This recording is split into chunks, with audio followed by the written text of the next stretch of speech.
Hey folks, welcome to another episode of Becoming a TechnoWizard. Same day. I ended up going and trying to work on my second case study, but then my brain was just like not working. I couldn't focus on this stuff. I don't know why it was going on, but instead I went and started watching a whole bunch of videos about customer experience. So yeah, watched some videos about this woman who's a long time expert in this field of UX design and stuff like that. She was going into the problems with boot camps and the problems with well, not just boot camps, but UX education in general. How it's often, kind of stuck at the building blocks level where, we're kind of taught some of the fundamentals in terms of a template type of situation, but not really going down into the science of it. Um, uh, so I was watching a lot of her stuff because I was worried. I was like, man, am I missing a lot of stuff? But I feel like I learned a lot of the deeper concepts. Definitely not as much as if you went to like a 4-year degree master's program type of thing.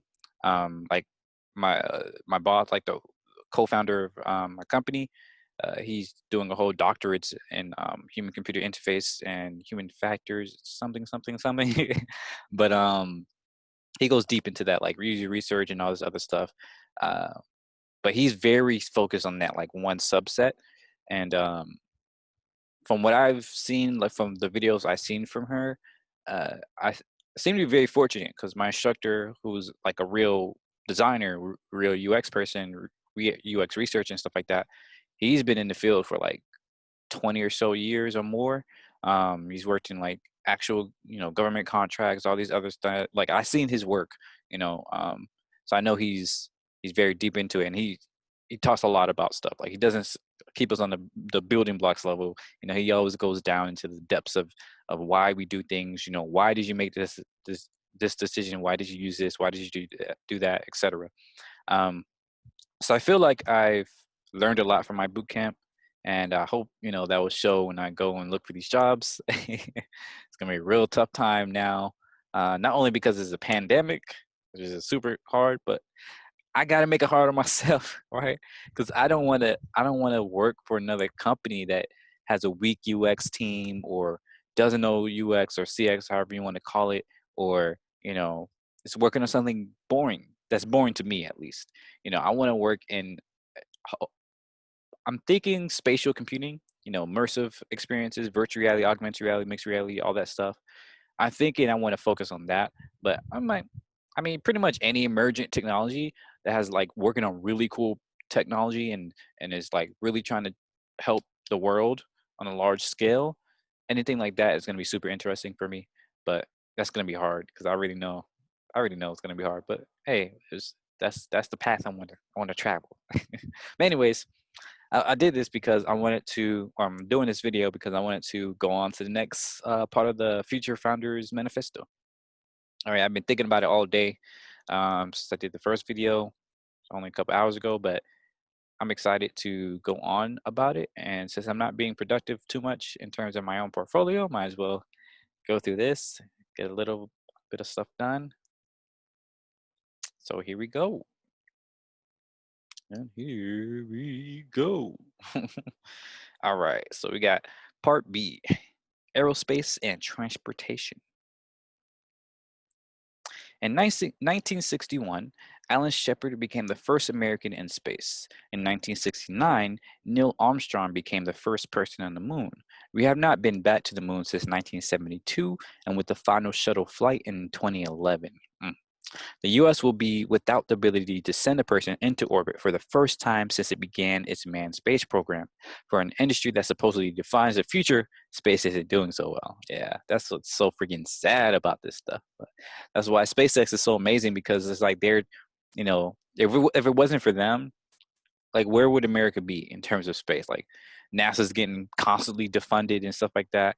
The most of the ISS missions that used to be really handled by NASA is being handled by the Russians or just the international community, which is cool on a global scale. But for people who live in America, you like, you wonder why science and technology is so like lackluster. But anyways, so one of the major barriers to making use of space is the sheer cost of getting material into orbit, about $19,000 per kilogram, depending on the orbit, a price that has hardly changed since the 1960s. The elasticity of demand for getting into space at very high price ranges looks basically flat. People who have to go. The government the government telecommunications providers, and almost no one else chooses to. Were prices to decline, the economic potential of space could be more fully realized. Shepard, first American in space. Indeed, there's so much opportunity in space too. Cost to launch 1 kilogram of mass into orbit. First American space, that around 35, $36, 1960s, and went down below $20,000, so 35,000. And then first man in the moon, so cost was going down. Look at that. Look at that. It's like basically a flat line from 1970 all the way until 1980. And then 1980 to, but it was still going down, And then look, it went the opposite way. 1990, it's kept on going up, and then finally got trending down. Columbia, Falcon 9, Falcon 9 Heavy. So this is, SpaceX. So very interesting stuff. Imagine if it cost you $500 every time you drove to the Apple store. You'd be inclined to replace your computer and phone much less frequently, even though these devices get radically better every year. If there were a vastly cheaper way of getting to Best Buy or work, the gym, or wherever, you consume more of that good instead. Yeah. It strikes us then that finding ways to get launch costs down is not only lucrative in its own right, but would vastly increase the size and potential of the space industry. Yep. A later date version of the railroads opening up to the west. Yep. And NASA believes that the commercial market would increase substantially were launch costs reduced by a rough order of magnitude. SpaceX appears to be on the track to reduce costs by that order of magnitude, which will make it an enormously valuable company in its own right.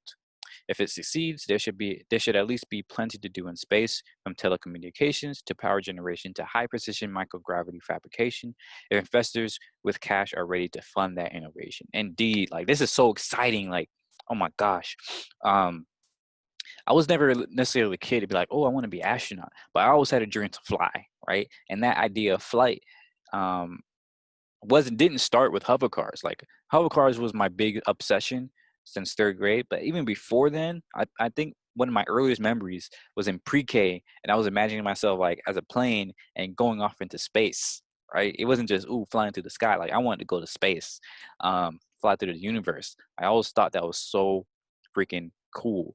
And you got these old sci-fi movies and stuff like that. That always was like you had the space opera stuff where people were exploring through the universe and everything like that. And in the 21st century, most of our sci-fi is so boring. Like we don't really go off of Earth, or if we do, it's because Earth exploded or some dumb stuff like that. Earth is polluted and all that other stuff. So it's so sad. But these right here is really interesting because people don't really understand like the sheer amount of opportunity that's in space. Like they always say, oh, why are we spending all this going to space, going to Mars and all that? We need to be spending that on Earth. People don't realize that going to space will enable us to do so much more on Earth. Like some of the biggest reasons why we have so many problems on Earth is because of lack of resources, because of scarcity and all this other stuff. Well, it's the same thing, but when we go to space, if we establish a good economy in space with space products and all that other stuff, then that vastly improves the quality of life for pretty much everyone on Earth. For instance, telecommunications, that allows you to create satellites in orbit so anybody can get internet anywhere. Doesn't matter if you're rural or if you're in the middle of the city. If you have these satellites everywhere around the Earth, then you can just beam down like super fast gigabit internet to your phones or to any device. And so that greatly, just look how much opportunity you have with the internet, right? But the problem with the internet is that a lot of people in rural places, like even in America, much less the rest of the world, even in America, there's plenty of people that have basically dial up internet or have no internet. So we definitely need to invest more in that. And then power generation.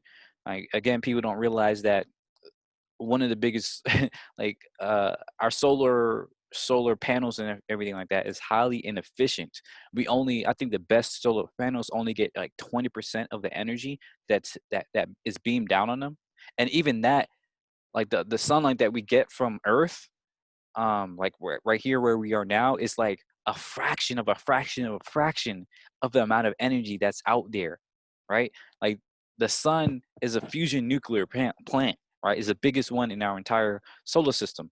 And the Earth itself, the entire globe, or really all the planets combined, only get 1% of the solar energy, of the sun's energy. And so if we build more structures in space, we can harness more of that energy, then you can beam it down to Earth. And you can get like, finally we can have an energy revolution. People don't realize that a lot of the problems that we have comes from people not having energy. Like the reason why, you know, um, we still use oil is because that's the biggest energy, kind of uh what do you call it? Basically source of energy that we have, right? You take your oil and you can combust it, you can turn on all this other stuff and you get a whole bunch of energy from it, but it's dirty, right? It pollutes the atmosphere, the water, all this other stuff. But if we use, solar energy, we can beam down just pure freaking ions or electrons or whatever you want to call it, and transfer that into different modes of energy, and you'll be good to go. Like anybody can have any amount of energy they need. you know, we wouldn't even need like energy bills. We wouldn't have to pay for, light and gas and all this stuff, like because it's abundant. It's like having to pay for air, right? So there's so many opportunities out there, man. And high precision microgravity fabrication, that's basically 3D printing. Um, biggest problem with 3D printing is that it's really slow. Even like the best 3D printers is still pretty slow, and or limited by the type of materials they can use because they'll collapse on themselves, before it hardens and stuff like that because of gravity. So if we can make it, microgravity, or in space where there's very very little gravity, then you can create so many more things. Or and just being able to fabricate things in general in low gravity, on pretty much effectively zero gravity, allows you to create far more exotic structures, far more interesting structures that we can use. It we can create bigger structures. You can create like a whole, the orbital ring from Halo. You can create stuff like that for people to live on, and then that greatly improves, that greatly expands the land mass we can have and the amount of space we can have. It's crazy what you can do once you get out there, and that will solve most of our problems right there. Like imagine if we, I think this is in one of the podcasts too, for this anatomy of next, but um, imagine if we shuttle, if we put all of our industry, like our industrial plants and stuff like that, in space, right? So you don't have to worry about having all these factories on the earth polluting the air. You just put them in space. Like you can't pollute space. Is the only thing you have to worry about really is the mass itself. Like there is a problem with space debris. Like getting out of the atmosphere, you might hit something, right? But if it's that's mostly comes from things being destroyed and just, or people putting trash out in space and just leaving it there. um, but if you have an actual industrial complex out there, then you can set, regulations that say, just put the space here, and then, put a boundary around it. So if anything breaks, it doesn't fly out and to hit other things and stuff like that. But and then you get the point. Like we can put all of our factories in space. That would greatly free up the earth, the space that we have down here. That will greatly reduce pollution. And that would just, man, there's so many things that you can do. It's madness. Travel speed, New York to London, 1840 Great Westerns, the miles per hour. You got people going under 100 miles per hour. The first like 100 years, 1840s and 1940s. City of Paris, Lusitania. That's a ship, I think. Zeppelin. It's a little, the You know what the Zeppelin is. And 1940s, DC-4, DC-6. I don't know what's that is. Is that trains maybe? I don't know. Concorde. I think that's a big jet. Yeah, that's big. That's a big plane. Dreamliner 780. Look at that. You got slower. 2020. Yeah, that's another thing. Is like travel has greatly slowed down. Like air travel has greatly like pretty much deteriorated over the last decades because of the lack of innovation and lack of risk taking. And yeah, you don't want to be risky with people's lives and in a giant metal tube, but we want to get better at creating these things. You know, make them more safe. You know, make them safer, make them faster. You know, make more efficient, more energy efficient, and stuff like that. But we haven't been doing any of that. It's like just the same as before, if not a little bit worse than before, because we're using the same exact same like infrastructure and frames and like abilities for these uh exact same engineering basically and code and all this stuff for these giant planes that they were invented with like 20 years ago, 20, 30 years ago. So it's ridiculous. uh, Another major area of improvement is overcoming the tyranny of distance. Cheaper, faster transportation has been a major lubricator of trade and wealth creation. Yep. For almost 2 centuries, technology has improved transportation relentlessly. Unfortunately, over the past 30 years, there have been no radical advances in transportation technology. In flight DVD units are nice, but not revolutionary. And Wi Fi, stuff like that. Yeah, it's nice, but it's like, come on. I want to get there faster, not just get there in more comfort. Take, for example, the travel time across the Atlantic, which for the first time since the Industrial Revolution is getting longer rather than shorter. It's so ridiculous. Like, I guess that's what this is. That's crazy. Like, look at that curve. And then it's just like, oop. I did say I was doing one section, but that was kind of short. So I'm going to go ahead and do this one too. Biotechnology. Medicine has been the beneficiary of two radical developments over the past 60 years: the discovery of the structure of DNA in 1952 and the rise of information technologies in the 1960s. One would expect that the discovery of life's code, combined with the power of computing, would have radically increased the quality and length of human lifespans. But lifespans aren't getting longer as quickly as they used to. Yet, sad. And in some places, they're even getting shorter. In America, worst, the number of new drugs introduced each year, especially important new drugs, which you can measure by FDA fast tracking, is surprisingly low and well below the quarter century average. That's not to say that biotechnology can't progress quickly. Biotechnology has already created one revolution. It can certainly create another. Well, less than 25 years after Washington Crick published the structure of DNA, venture capitalist Robert Swanson and biochemist Herbert Boyer founded Genentech, which went on to synthesize insulin far faster and more cheaply than almost anyone believed possible. And a great revolution in the FDA approval process in the 1980s, following pressure from the AIDS lobby, the agency acted almost nimbly to approve a huge number of important new drugs or for many maladies. But the evolution and innovation and regulatory efficiency has not been sustained. Indeed, man, it's utterly ridiculous where these drugs and pharmacy corporations are now. Like, yes, they have to spend a lot of time and money on creating these drugs, but the fact is that a lot of them don't even cure anything. Like they're just appeasing the symptoms, right? And because well, gotta say it, like it's more profitable, right? To just give drugs for the symptoms that brings down the symptoms of a headache or sore throat or dizziness, all this other stuff. But then it causes a bunch of side effects, and you have to get more medication for those side effects. And it's so messed up. Like, and the fact is that a lot of these like insulin right now nowadays is stupid expensive, like thousands of dollars per um I don't know what you call it, per package or whatever. Like one of my colleagues had need of to get insulin shots or whatever the term is, and she was telling me how expensive it is. Like she couldn't even afford it, and she needs it to stay alive. Like, sheesh, man, it's ridiculous. The cost of approving a drug. So 1970s ibuprofen, billions of dollars for drug approval.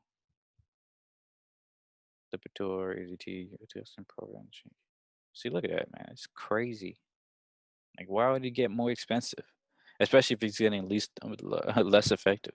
Like, can you really say all these drugs are better than, just like we still use ibuprofen today, you know?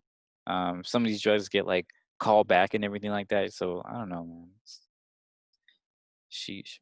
Biotechnology has already created one revolution and can certainly create another. There are presently three major and related obstacles facing biotechnology or biotechnology investment at any rate: lack of data, capital intensity, and a medieval approach to therapeutic discovery. The first major problem is that genetic sequencing, which provides us with the body of knowledge we require to create genomic therapies, is extremely slow, expensive, and inaccurate. Present methods of sequencing, which use fluorescence, can only sequence about 95% of larger genomes, take forever to do so, and cost a fortune. The second problem is capital intensity. It simply takes far too much time and money before a company has any real indication that a drug might work, with animal-human trials fantastically expensive despite the help of computer modeling. The final problem is an extremely slow drug discovery process. Fundamentally, discovery still proceeds by enlightened guesswork rather than as a disciplined process. And there is no good way for investigators to share data. Biotechnology companies that can overcome these stumbling blocks will create enormous value for their investors and society. Most definitely, like seriously. I don't know too much about this field, so I can't say much, but yeah, I agree. Should I continue? I feel like it's kind of short. I should continue. I don't know how long I am. Doesn't tell me like a time. There's no timestamps on these things. Whatever. I'm just gonna continue. This last one though, halfway. We'll save the rest for later. Advanced machines and software. Let me drink some water.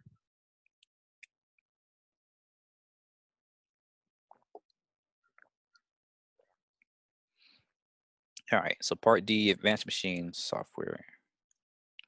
The exponential growth of computational power, represented by Moore's law, storage capacity, which is Kaiser's laws, I never heard that, data transmission, e.g., Butter's law, and other physical embodiments of computing is familiar. What is equally familiar is a somewhat slower rate of development in the utility of computers. Software has gotten more powerful, but the rate of improvement doesn't seem to be as swift as in hardware, though measuring improvements in software is somewhat impressionistic. Nevertheless, as anyone who has used a Bloomberg or a Lexus can attest, the amount of data we collect clearly outstrips our ability to make easy use of it. Oh, excuse me. One way to look at this is to compare increases in computing power as measured by the density of transistors on a chip versus the change in productivity. Few technologies have ever improved as quickly and consistently as computer processors, and yet the impact of computing in the admittedly wildly overdetermined productivity statistics is difficult to detect. This suggests that however fast hardware improves, software might be running behind. Indeed. Yeah. We certainly don't have anything approaching a general artificial intelligence. A lack many futurists 30 years ago, so I found rather surprising. Indeed, until fairly recently, it was difficult to find a stable operating system. At the at the least grandiose level, we need analytical software much more powerful and much easier to use in the current state of the art. Most analytical platforms are exceedingly arcane, requiring lengthy experience with that exact platform to acquire mastery, and yet the quality of analysis remains fairly poor. It does society no good to collect huge amounts of data that only a small minority can analyze, and even then only partially. Oh my gosh, like the whole um the whole fad with big data, right? And I say a fad because it was a buzzword for a long time, and yet we haven't really used that data usefully, right? The biggest uses for data so far has been in advertisements. Has been finding better and I want to say more manipulative ways to push ads on people to track people to sell try to sell people things or make them believe that they want to buy something and stuff like that. It's so disgusting. It's disgusting to me. Um, and that has really created a huge problem with privacy, with trust in the system and in the internet. And it's kind of sad that, you know, this great power that computers has is essentially being just woefully under utilized. So we have all this data for information and stuff like that, but like we can't use this data to, I don't know, um, find out how to teach people better. Like education has been a huge um, use case for data for a long time. Like, hey, we can make, you know, more customized education and stuff like that. But uh, where are the products for that? Like, where do we see that? We rarely ever see customized education any right now. I mean, yes, a few companies have that as their products, but it's kind of niche compared to the larger industry of education. Like most of our public schools are terrible, or at least stagnant. um, why don't they use any of this data? Why don't we have any ways to analyze or to gather data about our students and then analyze it and then help them, right? Help us. um, all this drug and pharmacy stuff, and yet we don't have data to show how people use drugs and how effective those drugs are. Like I can't even tell you how many drugs my mother has to take for her, you know, maladies. You know, she has arthritis and all these other things, and every time she goes to a doctor that's a different doctor, she has to tell them like a whole other thing, like her whole uh symptoms again. I know they're taking up this data. It's very obvious every time they enter it in their sheets, whether on paper or a computer, whatever, they enter it in, and then what happens? Like I don't know. Like there's no communication, there's no analysis of this data, stuff like that. And then on social media, we have all these ways of finding each other, putting our stuff out there, and all this other stuff. But why don't we have data to show us, you know, maybe how diverse our friend circle is, you know, whether or not we exist in an echo chamber, and you know, how harmful or yeah, how harmful what we say on the internet is for ourselves and for, you know, other people. Why don't we have data that shows that, hey, you know, you saying this thing is not nice, and this is how this will impact that person. This is how it will impact you even down the line, because you're going to feel bad about yourself, or you're going to be alone and all this other stuff. Like we have all this data about our just lives, and we have no or very little actual useful ways of using that data. And like even on my phone, right? Like I've had this phone for like 3 or 4 years, have the same Google account for I don't know how long, maybe 10 years now or something like that. And still Google doesn't know how to send me news that I actually want to read. Like I might find one or two articles every couple of days that I might find interesting. Maybe a day, 1 day out of every 2 weeks or something like that, I find a number of articles that I find interesting. But the vast majority of the time, I find a bunch of stuff that's like irrelevant, or I don't care about, or I'm not going to read. So I'm like, Google is the biggest conglomeration, the biggest you know, tracker of data, and supposed to be the most sophisticated, you know, uses of that data, and yet they can't even, you know, have efficient news algorithms. So it really is ridiculous where we are right now in terms of using this quote unquote big data. Like sheesh. Anyways, computing processing power versus employee productivity. Ooh. Transistors on a chip versus hourly output. You can see a straight line going up. It's kind of employee productivity, average number of transistors on the CPU. That's interesting. It's kind of it's a trend right here, but then it just went a little bit lower.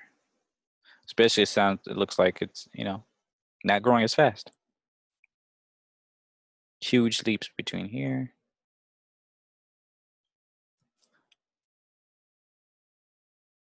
Still going up though. But what is that? What is the result of that? Like what are you being productive with? That's the biggest question. So moving up in order of difficulty, robotics represents another area of underachievement. Whew. Industrial robots can be very good at what they do, welding, car parts, etc., but are extremely expensive and of limited versatility. At the highest end, the industry remains over-focused on producing vanity robots with hyper-specific capability, clunky simulacra that play the violin or smile pointlessly, rather than solving more general problems like locomotion. And few manufacturers are devoted to making commodity-like robots at low price points, which is essential to a genuine robotic revolution. Almost definitely, like she's in the back in the day, like again, Jetsons were supposed to be was supposed to take place now in the 20. I don't know the exact year, but I'm pretty sure we passed it. It might have been like 2012 or something like that, right? And it had like flying cars everywhere, cities, and the robot made and all that. And now we still can't even figure out how to make robots that like talk, that talk um, properly, right? the We're just now having some. I think, yeah, what's her name? What's its name? Uh,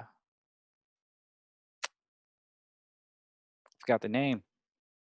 But yeah, see, there's a robot that basically looks human. Like they put a human face on it and everything like that. It talks pretty well. But you can tell it's still like stilted and everything like that. Nothing as nearly as fluid as even HAL 9000, much less the robots from the Jetsons. And yes, it is difficult, most definitely. But the fact of the matter is that the investment has not been there. The investment that we would expect for this revolutionary technology has not really been as big as you would expect. And you can see that when you see these IPO companies. Like, when's the last time you've seen a company IPO that was a robotics company, right? Like Boston Dynamics is one of the biggest robotics companies that most people really may have heard of, or at least people in the know. And they're focused on locomotion, right? But they're like the most advanced uh, people. They're probably like the only people really focusing on locomotion, right? And why are they the only ones? Like, who who, who are their competitors? Do they really have serious competitors? Why is this not a more crowded field? Why is this not a more competitive field? But so it says there are fewer than a million industrial robots, most of which reside in Japan. Yeah, Japan is going crazy, but everybody else is like, what? A country whose demographic constraints dispose it to see robots more as necessities than other advanced nations. Indeed. So to continue, true general artificial intelligence represents the highest form of computing. Whether and when a general artificial intelligence arrives is less critical for the near future than whether we are able to create machines that can replicate components of human intelligence, as we are now doing reasonably well with voice recognition and hopefully we'll be able to do with visual pattern recognition. At a higher level, machine learning also represents another compelling opportunity with the potential to create everything from more intelligent game AIs, more intelligent game AIs to Watson. So yeah, there are definitely some pretty cool use cases. Watson is a really advanced system. I've used their chatbot feature where you can make a chatbot using the Watson API, and it's pretty advanced. It's pretty cool in that you feed it a bunch of intents and utterances, and it comes out with you know, with this ability to respond to people. But you're training it. Like you're physically, you have to give it a whole bunch of here's what people might ask you. Here's what to say if people ask you this thing, right? You have to actually like manually basically put in all the lines you wanted to say. Not exactly, but you have to teach it by manually putting in all this stuff. So I do find that a little bit archaic and in a time where we can have predictive analysis for ad tracking, like like you can track people from Facebook to LinkedIn to YouTube and all this stuff, and tell you exactly what they like. I told you before on one of these other videos, but in my last startup, not my startup, but that I was a part of, we were trying to create a human resource interface or human resource platform where people can put in their social media data and it will tell them their personality and soft skills according to the big five, and that will match them with the right job culture. So it, it was it would the idea was to match people with their with culture fit based on measurable data, not just, oh, here, I feel like this person is gonna be fun to play ping pong with. No, we looked at your personality, we looked at the types of things that you're interested in, and so on and so forth, and we were able to see if you would actually work good in his team and stuff like that. And um and it was amazing how accurate it was. Like, we can accurately see how, like, what type of person you are based on your social media data. Even if you tried to fake your Facebook profile, it would still be able to predict what you would like, or how you acted and stuff like that, to a very good extent. That's why Cambridge Analytica, that was so scary. That was such a big thing, because it was really tracking people. Like, it was really efficient and accurate system. And to tell you that we had this capability, and yet we can't, and yet we have to manually feed people. We have to manually feed chatbots in order for them to work, and even then it's extremely expensive or extremely inefficient. Like, it doesn't make sense. But anyways, to continue, while we have the computational power to support many versions of AI, the field remains relatively poorly funded. A surprising result, given that the development of powerful AIs, even if they aren't general AIs, would probably be one of the most important and lucrative technological advances in history. This baffles my mind. Like, seriously, everybody knows, like, pretty much everybody knows that, oh, robots replace the humans, AI, do this, that, and the other. And yet, where's the funding for it? Like, who is working on these problems? Like, who is supporting these problems of building these robots to be, you know, to be decentralized, to be accessible to everybody. If we know that AI is going to impact the world so enormously, why aren't we doing more to make sure that, number one, more people have access to this technology? Number two, more people can learn how to use the technology, how to build it, and customize it and stuff like that. And number three, to actually make sure it is doing useful stuff, that is solving real problems, that we're using AI not to just sell track ads and to track people, and but to actually solve important problems, like, help them with their mental health, or help them with their, the medical needs, help them with their education, with, shoot, finding friends, all this other stuff. Like, it's it's ridiculous. Like, we know all of this. I don't. Baffles me. It just baffles me. But yeah, that's how it ends, and then the next part is energy. But I'll stop there and continue tomorrow. So yeah, it's been interesting. It's really fun reading this stuff. I definitely agree with a lot of what they're saying. I think I know where they're going here. I really like this these folks. They're pretty cool. When I do my startup, I'm definitely gonna check them out. But this is dope. So thanks again for watching, and have a good day. Bye bye.